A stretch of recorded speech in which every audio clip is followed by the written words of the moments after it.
வணக்கம். சற்று முன் கிடைக்கப்பெற்ற ஒரு மிக மிக முக்கியமான செய்தி ஒன்று வெளியாகியுள்ளது. அதிமுகவிற்கு அழிவு காலம் வந்துவிட்டதா? பரமக்குடியிலும் தற்பொழுது அதிமுக கள ஆய்வு கூட்டத்தில் இருந்து வெளியேறிய தொண்டர்கள் மதுரை, கும்பகோணம், திருநெல்வேலி, அடுத்தபடியாக பரமக்குடியிலும் அதிமுகவின் நிர்வாகிகள் வெளியேற்றம், அடிதடி, மோதல் மிகப்பெரிய அளவில் அதிமுகவின் சரியான தலைமை இல்லாததை இது சுட்டிக்காட்டுகிறதா? இரட்டை இலை சின்னமும் ஒரு பக்கம் முடக்கப்படுவதாக நீதிமன்றத்தில் வழக்கு நடைபெற்று கொண்டிருக்கிறது.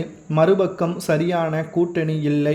தற்பொழுது மாவட்ட செயலாளர்களும் முன்னாள் அமைச்சர்களும் நிர்வாகிகளும் அதிமுகவிற்குள் ஒற்றுமையாக இல்லாமல் மோதல்களை ஏற்படுத்தும் விதமாக செயல்பட்டதன் காரணமாக அதிமுக மீண்டும் படுதோல்வியை அடைய வைத்து திமுகவிற்கு வெற்றி வாய்ப்பாக இது மாற்றுமா என்று பல்வேறு விமர்சனங்களும் அதிமுகவில் எழுகிறது.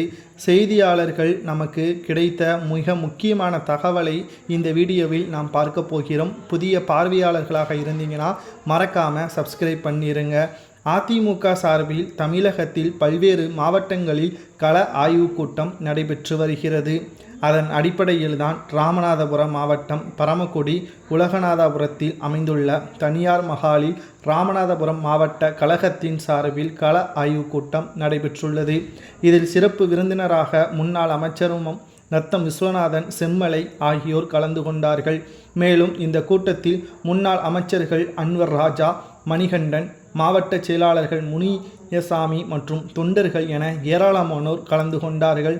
கள ஆய்வு நிகழ்வில் முன்னாள் அமைச்சர் நத்தம் விஸ்வநாதன், செம்மலை ஆகியோர் மேடையில் பேசிக் கொண்டிருக்கும் பொழுது அதிமுகவின் கூட்டமாக வெளியேறிய சம்பவம் பெரும் அதிர்வலையை ஏற்படுத்தியது. சரியான அதிமுகவின் தலைமை இல்லை. மேலும் ஒற்றுமை என்பது அதிமுகவில் சுத்தமாக இல்லை. முன்னாள் அமைச்சரான செம்மலை மற்றும் அன்வர் ராஜா, வைத்தியநாதன் ஒட்டுமொத்த கூட்டத்திற்கும் தலைமை தாங்க வேண்டும் பொறுப்பை எடப்பாடி செய்ய தவறியதன் காரணமாகத்தான் இப்பேற்பட்ட நிகழ்வுகள் அடுத்தடுத்ததாக நகர்கிறது என்றும் விமர்சனங்களும் முன்வைக்கப்பட்டு வருகிறது. ஒன்றை மட்டும் நாம் புரிந்து கொள்ள வேண்டும். அதிமுக வெற்றியடைந்தால் ஒட்டுமொத்த தலைமையும் அரியணையில் ஏறும். அதுவே அதிமுக ஒற்றுமை இல்லாமல் செயல்பட்டால் எதிர்க்கட்சி அந்தஸ்தை கூட இழக்க நேரிடும். அதிமுகவிற்கு எதிரிகள் வெளியே இல்லை, உள்ளேயேதான் இருக்கிறார்கள் என்பது இதன் மூலம் புரிய வருகிறது. நிச்சயம் அதிமுக அழிவை நோக்கி கொண்டு சென்று கொண்டிருக்கிறதா அல்லது அதிமுகவை OPS மீட்டெடுப்பாரா என்பதை உங்களது கருத்துக்களை கமெண்ட் வாயிலாக கூறுங்கள்.